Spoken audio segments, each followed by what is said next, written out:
홍천에 그래도 좀 해볼 만한 게 뭐가 있을까 해서 원래는 서평 군수님이 1호 한번 하시겠다 그랬는데 10월 달에 좀 저희가 못했고요. 그래서 지난번에 우리 유튜브에 저도 관심이 있어서 홍천에 유튜브가 없는다고 했는데 있다고 말씀하셔서 그래서 우리 청소년들에게 좀 알리려고 했는데 너무 많이 올 줄 알았는데 네. 우리 박근서 유튜버이시고 홍천에서 지금 제가 알기로는 구독자가 2,100명 정도 되고 그러니까 한 44회를 올렸. 그 정도 올린 것 같아요. 네, 저도 다 구독. 보셨어요, 설마? 네? 그건 아니죠? 그래서 깜짝 놀랐어요. 그래서 저도 숫자를 잘 모르는데. 네. 네. 박수로 모시겠습니다. 네, 안녕하세요. 저는 홍천에서 태어나서 홍천 태어나진 않았지만 홍천에서 초등고등학교를 다 나와서 홍천에서 계속 살고 있고요. 그리고 홍천에서 유튜브 생활을 하고 있는 박근서라고 합니다. 오늘 그렇게 많은 분들이 오시진 않으셨지만 여러분들이 한 10명씩에게만 소문을 내주시면 오늘 제 좋은 이야기들이 전달이 될 거 아니에요, 그렇죠? 그리고 한 5년 뒤에는 이 강연에 오지 않은 홍천 분들이 굉장히 땅을 치고 후회하게 되실 거예요. 그러니까 아무튼 제가 한번 시작을 해보도록 하겠습니다. 오늘 강연의 주제는요, 유튜브 그리고 주체적인 삶에 대해서 말씀을 드리려고 해요.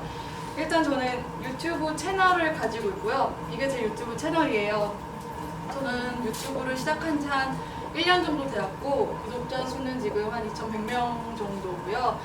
그리고 또 저는 유튜브에 지금 브이로그를 올리고 있어요. 여기서 브이로그를 알고 계시는 분이 있으세요? 여자분들이 주로 알고 계실 거예요. 그래서 브이로그를 주로 올리는데 브이로그란 무엇이냐면 블로그는 아시죠? 네이버 블로그. 네이버 블로그가 이제 B로 시작하는 블로그라면 브이로그는 이제 V로 시작하잖아요. 그러니까 비디오 플러스 블로그라고 보시면 돼요. 그래서 나의 일상, 나의 생각, 그러니까 내 삶 자체를 영상으로 보여주는 것을 이제 브이로그라고 해요. 최근에 그 연예인 신세경 씨가 올린 영상들 있잖아요. 그것도 브이로그의 한 종류고 브이로그라고 해서 다 똑같은 건 아니고요. 되게 여러 가지 방식으로 올려요. 제 브이로그 영상은 주로 일단 저는 여행을 굉장히 좋아해서 여행 다니는 영상들이 많이 올라가는데요. 이건 작년 한 2월쯤에 제가 일본 홋카이도를 이제 혼자 한 일주일 정도 여행을 했어요. 그때 촬영한 영상들이 한 에피소드 한 5개로 돼서 올라가 있거든요. 그래서 여러분들이 혹시라도 제 채널에 와서 무슨 영상부터 볼까라고 생각하신다면 저희 일본 홋카이도 영상을 추천드려요. 이게 되게 반응이 좀 좋았고요. 그리고 이제 지금 겨울철이다 보니까 다시 이제 겨울 감성이 다시 올라와서 그런지 이게 요즘도 다시 조회수가 막 오르고 있어요. 요즘 댓글도 다 이 영상에서 나오더라고요. 그래서 이 영상을 추천드리고요. 그리고 또 이거는 제가 이제 2017년의 마지막 날 서쪽에 있는 잠진도라는 섬에 가서 일몰을 보러 갔어요. 그러니까 꼭 새해가 될 때 왜 일출을 보러 가야 되느냐, 난 일몰을 보러 가기 때문에 그래서 마지막 해를 보러 이제 서쪽에 있는 일몰을 보러 갔을 때였고요. 이게 제 첫 영상 때였어요. 한 1년 전쯤이죠. 굉장히 재밌었던 기억이었고, 그리고 이거는 제가 경주에 놀러 갔을 때 이게 책꽂이처럼 보이는데 책장 안에 이제 침대가 있어요. 그래서 얘는 책장 안에서 이제 잘 수 있게끔 되게 그 동심을 자극하는 그런 게스트하우스거든요. 또 이런 게스트하우스 리뷰 영상도 올라오고 있고요. 그리고 뭐 친구들이랑 뭐 여행 간 영상 뭐 이런 등등 여러 가지 여행 영상들이 올라오고 있어요. 그리고 저는 여행을 굉장히 좋아해서 앞으로도 많이 다닐 생각이고요. 앞으로도 더 많은 영상들이 아마 업로드가 될 것 같아요. 그리고 저는 도전하는 걸 굉장히 좋아해요. 그래서 새로운 거 배우는 것도 좋아하고 새로운 거를 시도하는 것도 굉장히 좋아해요. 그래서 이거는 이제 설악산에 갔을 때 영상인데 설악산 이제 여기 대청봉에 올랐을 때 여기 두 분 다 여기 계시는 분들이에요. 이 오빠는 모자이크 해달라고 그래서 이렇게 가렸거든요. 그러니까 이거는 현보 오빠고 사장님이신데 사장님이 억지로 저를 끌고 이제 설악산에 가신 건 아니고 제가 설악산에 가고 싶다고 하시니까 사장님이 설악산에 데리고 가주셨어요.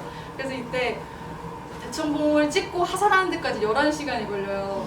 근데 여러분 이제 평지를 걷기만 해도 11시간 걸으면 정말 힘들잖아요. 근데 산을 11시간 탄다고 생각해보세요. 저는 오르기 전까지 믿지 않았어요. 어떻게 산을 11시간 타느냐. 사장님 오버하지 마세요 제가 이랬거든요. 근데 진짜 11시간이 걸리는 거예요. 그래서 다음날 거의 이렇게 막 맞은 것처럼 몸이 아팠는데 근데 결국은 이제 돌아보면은 되게 좋은 기억들밖에 없더라고요. 특히 대청봉에 올랐을 때 약간 그 모습이 진짜 약간 천국 같은 느낌이에요. 그쵸 오빠?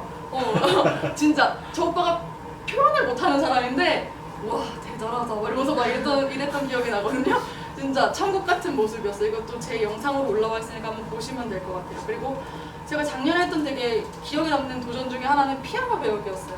제가 피아노를 못 쳐요. 여기 음악하시는 분 앞에서 제가 악보도 볼 줄 몰라요. 근데 피아노를 그냥 치고 싶다는 마음이 누구나 이렇게 다 칠 줄 아는 거 아니시죠? 그죠. 그러니까 저도 치고 싶다는 마음이 늘 마음 한구석에 있어서 배우고 싶다는 생각이 들어서 또 기초부터 배우기 싫은 거예요. 내가 치고 싶은 곡이 있는데 그러면서 내가 치고 싶은 곡을 딱 프린트해가지고 선생님한테 딱 보여드렸죠. 선생님 저 이건 치고 싶어요. 그러니까 선생님께서 피아노 배워본 적 있으세요? 그러니까 아니요 없어요 그랬죠. 그래서 독하게 아니고 그냥 무작정 맨땅에 헤딩식으로 그냥 제가 치고 싶은 곡을 치기 시작해요. 거의 외워서 친 거죠. 이렇게 하루에 한 3-4시간씩 거의 한 2달을 치니까 그냥 외워서 치게 되더라고요. 지금도 악보를 못 보는데. 그래서 이 영상이 되게 재밌어요. 그래서 이 영상을 보고 되게 감동을 받으신 분들이 생각보다 많았어요. 그러니까 나도 한 20대가 넘어서 피아노를 배우고 싶었는데 뭔가 이게 배우기가 좀 힘들 것 같아서 망설이고 있었는데 저를 보고 약간 용기를 얻어서 배우겠다 뭐 이런 반응들이 왔었는데 되게 뿌듯했었거든요. 그래서 아무튼 지금 보여드린 영상들이 제 딴에는 되게 뿌듯했었던 영상들이에요. 그리고 다른 유튜버들이랑 콜라보하는 영상들도 올라와요. 그러니까 저는 이분들도 다 유튜버신데 저보다 이제 구독자분도 훨씬 많으신 분들이거든요. 근데 제가 이분들 영상을 되게 좋아해가지고 제가 유튜브를 시작하기 전부터 이분들의 구독자였어요. 그래서 댓글로 소통을 했었단 말이죠. 근데 제가 이제 유튜브를 시작하고 이분들도 제 영상을 보게 된 거예요. 그래서 친구가 됐어요. 그래서 우리 같이 만나서 한번 영상 찍어볼래? 이래가지고 만나게 된 거예요. 그래서 제가 서울에 가서 이 두 분을 만났고 이때 이제 친구가 돼서 이제 홍천에 한번 놀러 오게 된 거죠. 그래서 이거는 이제 홍천에 수타사를 데리고 갔을 때 봤어요. 이거는 제가 홍천에 있는 닭갈비를 같이 먹는 모습인데 이 외국인 친구가 러시아에서 태어나서 미국으로 이민을 가서 지금은 서울에 살고 있는 친구예요. 놀랍게도 저랑 동갑인데 아무튼 이 친구가 닭갈비를 진짜 좋아하더라고요. 이렇게 맥주에다 이렇게 닭갈비 먹으니까는 정말 아주 행복했어요. 그리고 막 이 닭갈비 양념을 도대체 뭘로 만드는 거냐면 막 소름이 돋는다고. 이게 오바가 아니고 정말로 좋아하더라고요. 그래서 참 뿌듯한 순간이었어요. 그리고 이 친구도 이제 유튜버예요. 그래서 유튜브 채널이 있고 러시아 사람이잖아요. 그래서 댄 러시안 가이라고 해가지고 영상을 올렸어요. 그래서 영상 제목이 한국에서 천국을 찾았어요 라는 제목으로 영상을 올렸거든요. 그러니까 홍천을 천국에 비유할 만큼 홍천이 만족스러웠다는 거니까 저 딴에 되게 기분이 좋았죠. 이때 조회수가 16,000회 정도 나왔었고, 그리고 또 이분도 유튜버신데 이분은 이제 미키서라는 채널을 가지고 계시고 이분은 유튜브에도 채널이 있고 네이버 TV에도 채널이 있어요.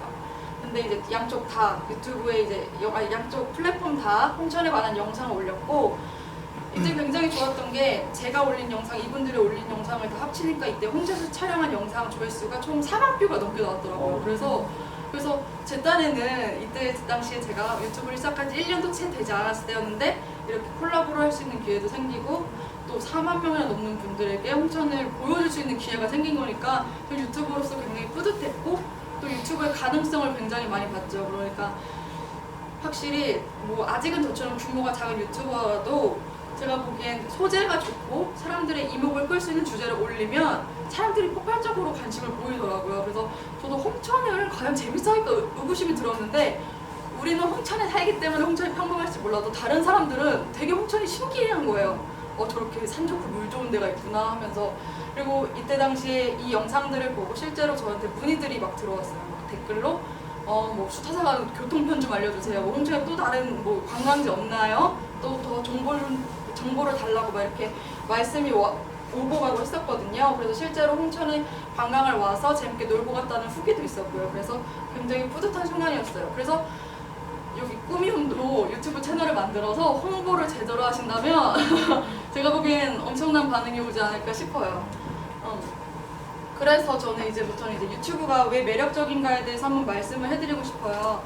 유튜브가 원래도 좀 핫하긴 했는데 요즘 따라 더 핫하잖아요. 유튜브가 정말 엄청나게 인기가 많아지고 있어요. 뭐 정치인들도 다 채널을 하나씩 열고 있죠. 홍준표 콜라. 홍카콜라인가 여시고 신세경 씨도 여시고 그냥 연예인들은 이제 거의 필수로 가지고 있는 것 같아요. 그래서 유튜브가 매력적인 이유를 꼽아보자면 유튜브가 매력적인 이유 첫 번째는 나의 창의성을 마음껏 펼칠 수 있는 곳이에요.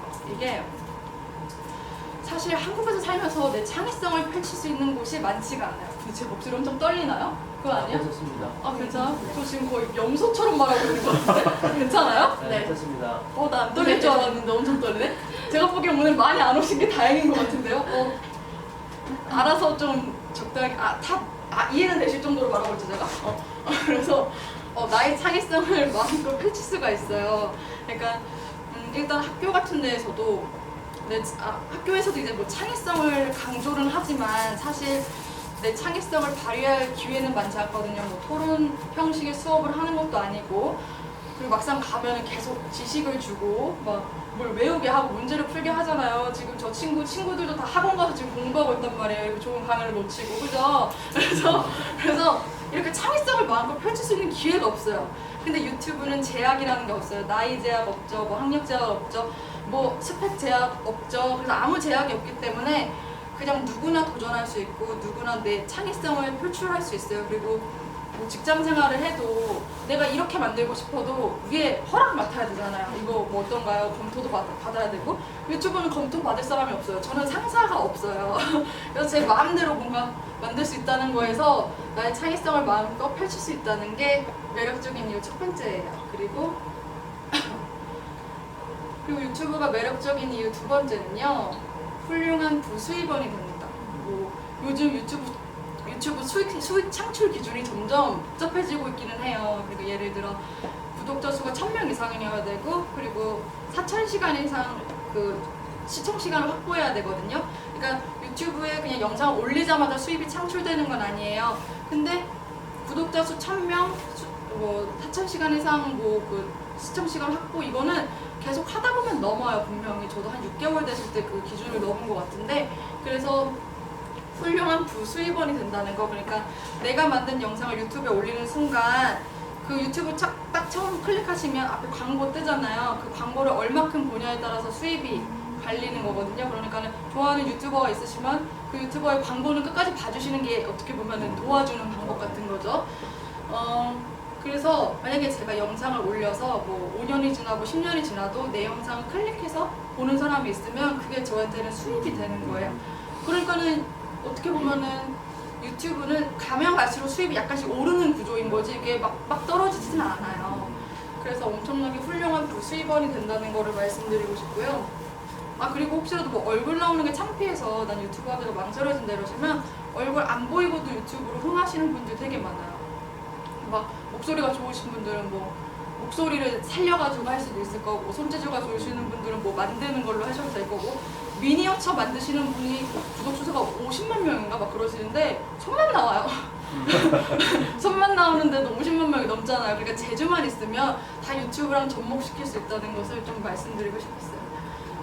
그리고 유튜브가 매력적인 이유 세 번째는요. 새로운 기회들이 계속 생겨요.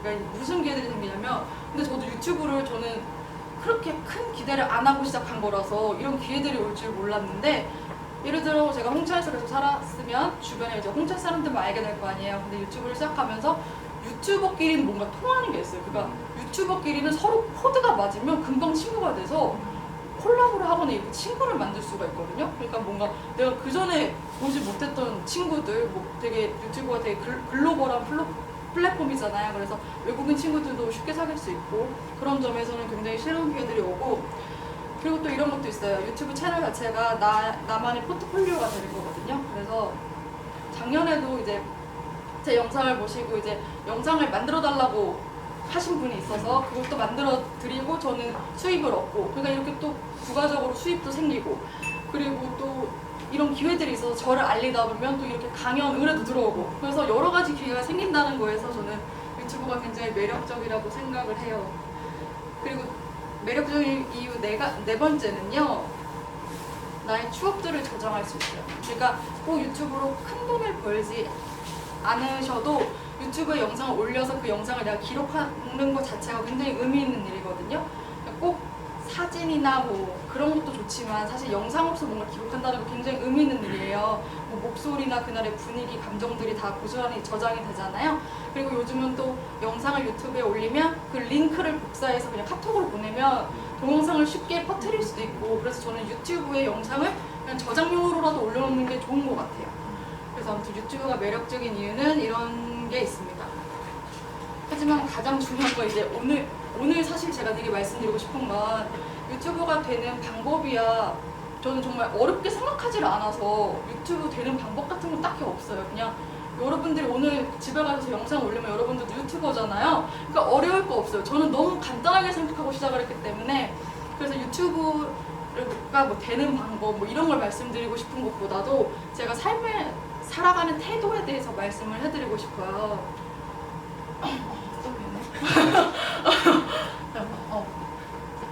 아무튼 오늘 가장 중요한 건 제가 삶을 살아가는 태도에 대해서 말씀을 해드리고 싶어요. 일단 저는 굉장히 주체적으로 살아가고 있거든요.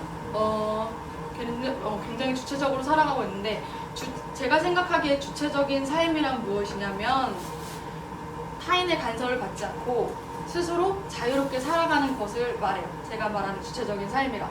근데 제가 보기에 오늘 여기 계시는 분들은 대부분 주체적인 삶을 살고 계시는 것 같아요. 그 느낌이. 그래서 제가 오늘 드릴 말씀이 딱히 없을 것 같은데 왜냐면 진짜 다 주체적으로 살고 계시는 것 같아요. 여기 뮤지션 계시고 사장님 이 오빠랑 다 주체적으로 살고 계셔서 아무튼 주체적인 삶을 어떻게 살아가는지에 대해서 지금부터 이제 말씀을 드릴 거예요. 일단 제가 처음부터 주체적으로 이렇게 약간 자신감 넘치게 살았던 건 아니에요. 저도 이렇게 살아간 지가 한 3, 4년밖에 되지 않은 것 같아요. 3, 4년 전에는 저는 굉장히 스스로 불만족스러웠고 자존감도 막 낮았고 그랬거든요. 근데 그런 제가 어떻게 변화할 수 있었는지에 대해서 지금부터 이제 말씀을 드릴 거예요. 저는 원래 겁쟁이 기계치가 1인 크리에이터에 도전하다, 이게 이제 제목인데 저는 엄청난 기계치에다가 뭐 이렇게 약간 겁이 많았어요. 뭔가 이렇게 도전하는 거에 대해서 용기가 그렇게 있는 사람은 아니었는데요. 물론 이게 처음부터 잘하는 사람은 없어요. 그러니까 뭐든지 다 배우면 잘할 수 있는 거예요. 근데 저는 그냥 스스로 이런 틀에 제 자신을 가둬버린 거예요. 그러니까 어떤 식이냐면 뭔가 배우고 싶은 게 있어도 난 해보지 않아서 못할 것 같고 어려워서 못할 것 같고, 그리고 제가 엄청난 기계치예요. 저는 그냥 예전에는 다룰 수 있는 컴퓨터 프로그램도 하나도 없고 저 고등학교 때까지 독수리 타자를 쳤었거든요. 지금도 그렇게 타자가 빠르진 않은데 프린트 정도 겨우 할 정도? 딱 그 정도의 수준이었던 것 같아요. 근데 이런 제가 제 인생을 변화시킨 이제 글귀를 하나 만나게 돼요. 제가 굉장히 좋아하는 책인데 이 책 많이들 들어보셨을 것 같아요. 이 책은 이제 제가 가장 좋아하는 책이고 굉장히 오랜 시간 동안 베스트셀러여서 여러분들도 아마 아실 거라고 생각이 돼요. 여기서 이제 이런 말이 나와요. 이제 변함으로써 생기는 불안을 선택할 것인가, 아니면 변하지 않음으로써 생기는 불만을 선택할 것인가. 저는 이 말에서 이제 딱 멈췄어요. 딱 멈춰서 한참을 생각했는데 이게 변함으로써 생기는 불안이 있고요, 변하지 않음으로써 생기는 불만이 있어요. 이 말 다 이해되셨죠? 근데 생각보다 이 후자를 선택해서 살아가는 사람이 많단 말이에요. 그냥 뭔가 내 스스로 불만족해도 그냥 이렇게 살아왔으니까 이게 편하니까 하면서 변하지 않고 그냥 변하지 않음으로써 불만을 선택하는 사람이 굉장히 많은데 저는 스스로 굉장히 불만이 많은 사람이었어요. 그러니까 예전에는 되게 게으르고 나태하고 계획은 잔뜩 세워놓고 하나도 지키지 않는 그런 사람 있잖아요. 거의 우리 사장님께서 산 증인이실 거예요. 제가 사장님이랑 예전부터 알고 지냈는데 제가 사장님이랑 처음 봤을 때까지만 해도 이런 모습이 아니었을걸요? 제가 그냥 조용히 핸드폰만 그냥 하고 막 되게 소극적이고 약간 이런 성격이었거든요. 근데 그런 제가 아까 그 글귀를 읽고 나서는 난 언제까지 이렇게 불만족스러운 상태로 살아야 될까 약간 회의감이 드는 거예요. 그래서 저는 차라리 변함으로써 생기는 불안을 선택하겠다 마음을 먹어요. 근데 여러분들이 약간 의문을 품으실 수 있어요. 왜 변함으로써 불안이 생길까? 왜 변하는데 왜 불안할까라는 생각을 할 수 있잖아요. 근데 변화한다는 건 지금의 익숙한 생활 양식을 아예 버려버리는 거거든요. 그러니까 내가 만족스럽지 않은 부분을 버리면서 변화하는 거잖아요. 그래서 변화한다는 건 게으른 나에서 부지런한 내가 되어야 되는 거고요. 그리고 겁이 많은 나에서 용기 있는 내가 되어야 되고, 그리고 또 끈기가 없는 나에서 인내심이 있는 나로 변해야 되는 거예요. 그러니까 뭐 이런 게 옛날에 저였다면 이제 이렇게 살아가려면 저는 엄청나게 많이 변해야 했던 거죠. 그러니까 뭐 진짜 방구석에서 한 30년 동안 산 사람 보고 갑자기 아프리카로 여행을 가볼래? 이러면 얼마나 당혹스럽겠어요. 누군가는 아프리카 여행 간다고 좋아하는 사람도 있겠지만 그렇지 않은 사람들은 굉장히 불안할 거 아니에요. 그때 제 마음이 딱 이런 마음이었어요. 그래서 그동안 이제 미뤘던 목표들을 한번 노트에 적어보기로 했어요. 나 이제 변하기로 했으니까 한번 적어보기로 한 거예요. 그래서 제 목표들은 총 6가지가 있었는데요. 일단 외국어 배우기였어요. 근데 외국어 배우기는 이제 2019년이 됐으니까 새해 소망으로 다이어트랑 외국어 배우기는 꼭 빠지지 않고 나올 것 같아요. 그죠? 한국에서 다이어트 산업이랑 외국어 산업은 절대 망하지 않는다고 하더라고요. 왜냐면 다들 망하니까. 매해 망하니까 절대 망하지 않는 산업이라고 하더라고요. 근데 뭐 저도 마찬가지였어요. 그래서 외국어 배우기를 첫 번째 목표로 삼고, 그리고 두 번째는 이제 컴맹 탈출하기. 그리고 여행 다니기. 제가 한 23살 전에는 여행을 다녀본 적이 없는 것 같아요. 그냥 뭐 MT나 뭐 수련회 뭐 이럴 때는 가도 그거 말고는 가본 적이 없거든요. 그리고 악기 배우기, 그리고 새로운 사람들 만나보기, 그리고 해외 살아보기 뭐 등등 이런 목표들을 정하게 됩니다.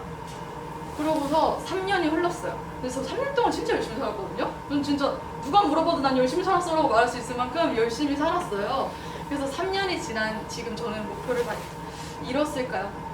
3년 뒤가 작년이거든요. 작년에 제가 목표를 웬만해서는 다 거의 다 이뤘는데, 일단 외국어 배우기는 제가 외국어 배우기를 마음 먹고 나서 갑자기 중국어를 배우기로 마음을 먹어요.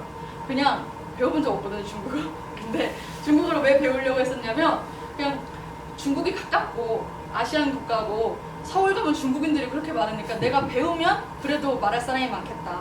제가 막 갑자기 스페인어 배운다고 또 써먹을 데는 없잖아요. 그래서 중국어를 배워야겠다 마음을 먹었죠. 그래서 한 6개월 정도 독학으로 공부를 했어요. 그래서 제가 그때 당시 수족관에서 일하고 있었는데 수족관에서도 이제 공부를 하고 퇴근해서도 공부를 하고 그렇게 한 6개월이 흘러서 중국어 이제 검정 시험인 HSK라는 시험이 있어요. 그래서 이렇게 합격 통지서를 받았어요. 이게 실제로 제가 받은 합격 통지서거든요. 그래서 저는 되게 신기했어요. 왜냐면 저는 이렇게 노력해서 된다는 거를 이렇게 처음 어떻게 보면 깨달은 거죠. 그리고 시험장에 딱 가서도 이 낯선 분위기는 뭐지? 약간 이런 거 있잖아요. 난 이렇게 열정적인 분위기에 있어 본 적이 없는데 약간 이런 느낌이었거든요. 그래서 이때 딱 중국어를 한 6개월 정도 독학으로 하고 대만으로 여행을 갔어요. 대만도 중국어를 사용한단 말이죠. 근데 대만에 딱 갔더니 갑자기 내가 배운 중국어는 하나도 안 들리고 막 이런 소리만 들리는 거예요. 그래서 약간 현타가 왔지만 하지만 그래도 길을 묻고 음식을 주문하고 그래도 뭐 택시 타면 택시기사 아저씨랑 이렇게 말을 어느 정도 할 수 있는 그 정도 수준이 된 거예요. 그래서 굉장히 개인적으로 뿌듯한 순간이었죠. 그리고 이거는 이게 제가 이게 미드 대본이에요. 미국 드라마 대본인데 제가 요즘은 이걸로 계속 공부를 하고 있어요. 영어 공부를 해야 돼서. 그래서 아마도 제가 이제 외국어를 써야 할 일이 앞으로는 많아질 것 같아요. 왜냐면 제가 보기엔 유튜버로서 가장 필요한 자질이 영상 편집 능력이라고 자신감도 있지만 외국어를 잘하면 엄청나게 좋아요. 왜냐면 외국인 컨텐츠가 일단 인기가 많기도 해서 여행 같은 데 가서 이제 외국인이랑 대화도 할 수도 있는 거고, 그리고 엄청나게 많은 소재들을 영상으로 만들 수 있단 말이에요. 그래서 저는 영어 공부도 계속 꾸준히 해오고 있어요. 그래서 이 외국어 배우기라는 이 도전은 뭐 어느 정도 성취를 했고, 그리고 계속 진행형으로 가고 있는 거죠. 그리고 컴맹 탈출하기. 제가 좀 이거는 그전에는 다룰 수 있는 프로그램이 하나도 없을 때 지금은 꽤나 많아졌어요. 일단 뭐 포토샵, 일러스트, 그리고 이거는 이제 프리미어 프로라고 해서 영상 편집 프로그램이에요. 그리고 이거는 이제 맥에서만 돌아가는 파이널 컷이라는 편집 프로그램이거든요. 근데 사실 정말 꼭 말씀드리고 싶은 게 홍천에서 영상 편집을 배울 수 있는 곳이 없다는 걸로 알고 있어요. 근데 저도 다 독학으로 배웠거든요. 이거 그냥 유튜브에 영상 편집하는 방법만 치면 정말 많은 자료들이 나와요. 독학에 공감하잖아요. 저 친구도 독학으로 배웠다고 하더라고요. 그래서 다 독학으로 배울 수 있으니까는 저는 그렇게 자신감을 잃지 않으셨으면 좋겠어요. 그리고 여행 다니기. 여행은 제가 여행 다니기로 마음 먹은 후에는 굉장히 많은 곳들을 여행을 다녀서 일일이 나열하기는 힘들어요. 일단 국내 여행도 그전엔 안 다녀봤는데 국내 여행도 좀 많이 다니고 일본 여행도 많이 다니고 그리고 뭐 대만도 여행 가고 했는데 앞으로는 좀 아시아 국가 말고 좀 다른 나라도 한번 가보고 싶은 게 목표예요. 왜냐면 이렇게 멀리 갈 수 있는 여유가 되지는 않아서. 끝나가. 아이고, 제 방송은 없어요. 맞아요. 네네. 아무튼 여행 다니기도 이렇게 목표를 이뤘고, 악기 배우기는 아까 말씀드린 것처럼 이렇게 모든 한 2달 정도, 제가 보기엔 2달 정도 미치도록 노력하면 되더라고요. 그래서 악기 배우기도 결국 이뤘고, 저는 이제 앞으로는 기타도 한번 배워보고 싶고 피아노도 좀 다른 곡도 한번 배워보고 싶고 해요.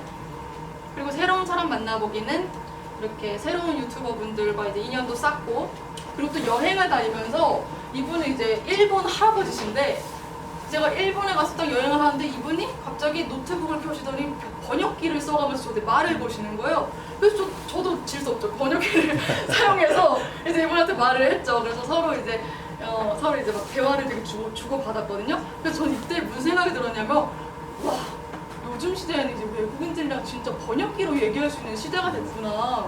이분이랑 꽤나 한 30분 정도 이걸로 얘기를 했어요. 그래서 저는 굉장히 뜻깊은 순간이었어요. 그래서 여행을 다니다 보면 새로운 사람들을 되게 많이 만나게 돼요. 그리고 특히나 일본 여행 갔을 때 일본 사람들이 왜 이렇게 친절한지 모르겠지만 저는 정말 친절한 일본 분들을 너무 많이 만나서 되게 좋은 기억들을 많이 가지고 있어요. 아무튼 새로운 사람 많이 만나보기도 한 이 정도로 이뤘고, 그리고 마지막으로 해외에서 살아보기는 제가 한 다음 달 한 2월 말쯤이면 이룰 수 있을 것 같아요. 제가 해외에서 살아보기는 제가 이제 호주 워킹홀리데이를 가기로 마음을 먹었고, 그래서 이제 벌써 비행기도 예매를 했는데 한 2월 26일 비행기로 갈 것 같거든요. 워킹홀리데이란 무엇이냐면, 일단 지금 여기 다 30 미만 이시면 오빠 미안해요? 30 미만이시면 갈 수 있어요. 워킹홀리데이란 만 20세부터 30세까지 해당 신청국가에 이제 비자 신청을 하면 발급을 해주거든요. 일단 워킹홀리데이 가는 국가가 뭐 가까운데 일본, 뭐 대만, 홍콩, 그리고 뉴질랜드, 뭐 호주, 캐나다, 영국 정말 많아요. 이 국가에 이제 나이 제한만 맞는다면 내가 비자를 신청해서 받으면 그 나라에서 한 1년에서 2년 정도 살 수가 있는 거거든요. 그래서 저는 정말 젊은 친구들이 이런 기회들을 마음껏 누렸으면 좋겠어요. 진짜. 왜냐면 이게 정말 좋은 기회예요. 왜냐면 요즘 이제 점점 이민 비자도 받기 힘든 시대거든요. 이제 호주도 이민자들이 너무 많다 보니까 이제 이민 호주 가서는 다 제가 다 스스로 해야죠. 그래서 바리스타 자격증도 취득을 했고요. 그리고 라떼아트도 지금 배우고 있어요. 사실 지금 이 시간이면 라떼아트를 만들고 있어야 돼요. 근데 아무튼 여기 와서 강연을 하고 있는데 제가 이제 라떼아트를 하고 있어요. 이거 제가 다 직접 만든 거예요. 굉장히 예쁘지 않나요? 이게 직접 봐야 되는데. 이게 그냥 하트가 아니에요. 결 하트라 그래서 이게 만드는데 진짜 어려웠어요. 그리고 지금은 이제 실력이 많이 늘어서 하트도 막 3단 하트도 만들 수 있고 이제 더 예쁜 것도 만들 수 있는 그런 단계로 가고 있습니다. 그래서 워홀 준비도 굉장히 열심히 잘 하고 있어요. 그래서 지금 제가 보여드린다시피 저는 지난 한 3년 동안 정말 쉬지 않고 뭐든 계속 해오면서 제 삶을 변화시키려고 엄청나게 노력을 했어요. 저는 정말 주체적으로 살아왔다고 자신 있게 말씀을 드릴 수 있는데, 개인적으로 주체적으로 삶을 살아가는 방법에 대해서 좀 공유를 해드리고 싶어요. 일단 주체적인 삶을 살아가는 데에서 아까 주체적인 삶이 타인의 간섭에 벗어나서 자유롭게 살아가는 것이라고 제가 말씀을 드렸잖아요. 여기서 가장 중요한 키워드는 타인의 간섭 그리고 자유예요. 그러니까 타인의 간섭에서 벗어나야 되고 내가 자유로운 느낌을 들어야지만 내가 주체적으로 살 수가 있어요. 일단 타인의 간섭에서 벗어나기를 먼저 말씀을 드리자면, 타인의 간섭에서 벗어나는 게 생각보다 힘들어요. 왜냐면 한국은 오지랖의 국가예요.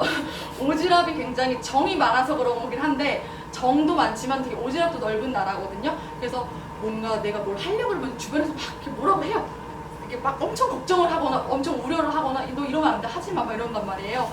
근데 사실 계속 그렇게 남의 간섭에 내가 휘둘리다 보면 내가 내 주체성을 잃게 되고 계속 내 의견을 남한테 묻게 돼요. 그러니까 예를 하나 들어볼게요. 내가 유튜브를 하고 싶은 거예요. 내가 유튜브를 하고 싶은데 주체적이 못한 사람은 스스로 결정하지 않고 친구들한테 물어봐요. 일단 카톡을 키죠. 카톡방에 나 유튜브 하고 싶은데 너네 어떻게 생각해? 나 해도 될까? 묻는다고 한번 가정을 해볼게요. 그러면 친구들이 이렇게 말할 거예요. 요즘 분명히 여러분 오늘 다트콕 켜서 한번 물어보세요. 나 유튜브 하고 싶은데 어떻게 생각해? 친구들이 이렇게 말할 거예요. 유튜브 요즘 포화 상태야. 경쟁이 엄청 심해. 너 어떻게 하려고 그래? 친구 B는 이렇게 말해요. 너 영상 편집할 줄 알아? 그거 엄청 어려워. 너보다 영상 잘 만든 사람 얼마나 많은데. 친구 C는 이렇게 말해요. 글쎄 너는 너무 평범하지 않을까? 너 무슨 소재는 있니? 야 무슨 개나 소나 다들 유튜브 하는 거야? 막 이렇게 말을 할 수도 있단 말이에요. 그러면 이제 그 처음에 물어봤던 그 친구는 머쓱한 미소를 지으며 야 그냥 해본 말이야. 내가 무슨 유튜브야. 아니 그냥 해본 말이야. 막 이래요. 근데 사실 이게 굉장히 위험한 거예요. 남의 말에 휘둘리다 보면 내가 뭔가에 도전할 수 있는 기회를 스스로 박탈시켜 버리는 거잖아요. 그쵸? 그래서 저는 남의 말을 제발 휘둘르지 않았으면 좋겠어요. 그게 주체적으로 사는 거에 가장 중요한 포인트고, 그리고 제발 중요한 그 나의 중대한 인생의 결정을 단톡방에 묻지 않았으면 좋겠어요. 카톡방에 묻는 순간 망하는 거예요. 왜냐면 친구들이 나랑 분명히 친한 존재인 건 맞아요. 나랑 성향이 잘 맞기 때문에 나랑 친한 존재지만 그 친구들은 나랑 추구하는 삶이 다를 수도 있잖아요. 그쵸? 나는 이런 삶을 살고 싶은데 친구는 이런 삶을 살고 싶어요. 근데 내가 친구한테 묻는 게 굉장히 무의미할 수도 있어요.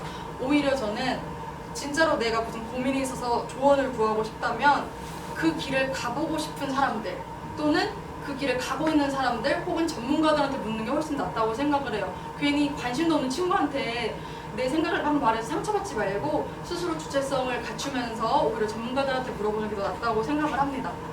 그리고 주체적으로 살기 위해서는 제일 중요한 건 스스로 결정해야 돼요. 그리고 스스로 책임져야 돼요. 이것도 정말 중요해요. 꼭 남의 말 들어서 잘 안 되면 남 탓하고 그거 정말 멋지지 않은 삶이잖아요. 그러니까는 스스로 결정하고 스스로 책임지는 자세가 제가 보기엔 가장 중요하다고 생각을 합니다. 그리고 저는 이제 자유에 대해서 말씀을 드리고 싶어요. 저는 정신적으로는 정말 웬만큼 자유롭다고 생각을 해요.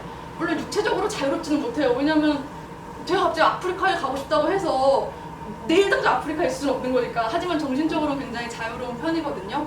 그게 왜 그러냐면 제가 이 니버의 기도문이라는 것을 예전에 한번 읽고 엄청 제 마음에 확 들어왔던 그 글인데요. 이것 또한 아까 미움받을 용기에 나오는 글 중에 하나예요. 니버의 기도문을 보면 바꿀 수 없는 것을 받아들이는 차분함과 바꿀 수 있는 것을 바꾸는 용기와 이 둘을 구분하는 지혜를 주옵소서, 이런 기도문인데 여기서 정말 중요한 포인트가 바꿀 수 있는 것과 바꿀 수 없는 것을 구분할 줄 알아야 돼요. 그리고 바꿀 수 없는 것은 차분하게 받아들일 줄 알아야 되고 바꿀 수 있는 것을 대담하게 바꿀 수 있는 용기가 필요한 거죠. 근데 분명히 세상에 바꿀 수 없는 게 있어요. 저는 갑자기 왜 제가 부정적인 얘기를 하지 이럴 수도 있는데 바꿀 수 없는 게 세상에 분명히 존재해요. 바꿀 수 없는 게 무엇이 있냐면 지나간 과거 그리고 과거의 상처, 이거 절대 못 바꿔요. 그러니까 예를 들어 내가 지난 과거에 엄청나게 후회된 일이 있었어요. 그걸 내가 바꾸고 싶다고 해서 이제 가서 바꿀 수는 없잖아요. 우리가 시간 여행자가 아니니까. 그리고 과거의 상처를 지금 우리가 치유는 할 수 있지만 과거로 돌아가서 그걸 없던 일로 만들 수는 없어요. 사실 정말 우리는 상처를 서로 주기도 하고 받기도 하는 존재들이거든요. 사실 상처가 없는 사람은 없을 거예요. 정말 가까운 부모님들한테도 상처를 받고 친구들, 지인들 다 상처를 받는데 그런 상처를 받고 내가 막 괴로워서 그 사람들을 미워하는 데 시간을 쏟기보다는 전 차라리 앞으로 내가 바꿀 수 있는 것들에 집중하는 게 더 낫다고 생각이 됐어요. 그래서 바꿀 수 없는 것을 담담하게 받아들일 수 있는 자세가 일단 자유로움으로 가는 첫 번째 발걸음이고요. 그리고 그렇다면 바꿀 수 있는 것은 무엇일까 생각을 해보면 바꿀 수 있는 것은 미래와 나에게 주어진 시간들이에요. 전 특히나 나에게 주어진 시간들을 정말 소중히 여기거든요. 왜냐면 나에게 주어진 시간들을 어떻게 쓰냐에 따라서 나의 미래가 바뀌는 거거든요. 그래서 아까 말씀드렸다시피 생각보다 내가 바꿀 수 없는 것에 집착하면서 나에게 주어진 시간들을 낭비하는 경우가 굉장히 많아요. 뭐 싫어하는 사람만 항상 생각하면서 그거에 시간을 보낸다든지 아니면 내가 그때 왜 그걸 못했지 하면서 아쉬운 그런 마음으로 나에게 주어진 시간을 낭비하는 건 너무 안타깝다고 생각을 해요. 그래서 저는 개인적으로 가장 중요한 건 나에게 주어진 이런 시간들을 잘 썼으면 좋겠고요. 그리고 이제 마지막 페이지인데 지금 오신 분들한테 너무 죄송하네요. 이게 마지막 페이지예요. 마지막으로 이 한 번의 젊은 나이를 어떻게 할 것인가를 생각해 보실 수 있는 시간이 되었으면 좋겠어요. 여기에 뭐 20대만 젊은 나이는 아니잖아요. 요즘 100세 시대인데 제가 사장님한테 맨날 그러시거든요. 사장님 인생이 60부터 시작이면 사장님 아직 태어나지도 않으셨어요. 제가 이러거든요. 그래서 저는 이 한 번의 젊은 나이를 어떻게 하실 것인지 생각해 보실 수 있는 시간이 되셨으면 좋겠고, 그리고 아까 정말 가장 중요한 포인트는 바꿀 수 있는 것과 없는 것을 구분하면서 구분할 수 있는 그런 삶을 사셨으면 좋겠습니다. 제 강연은 여기까지입니다.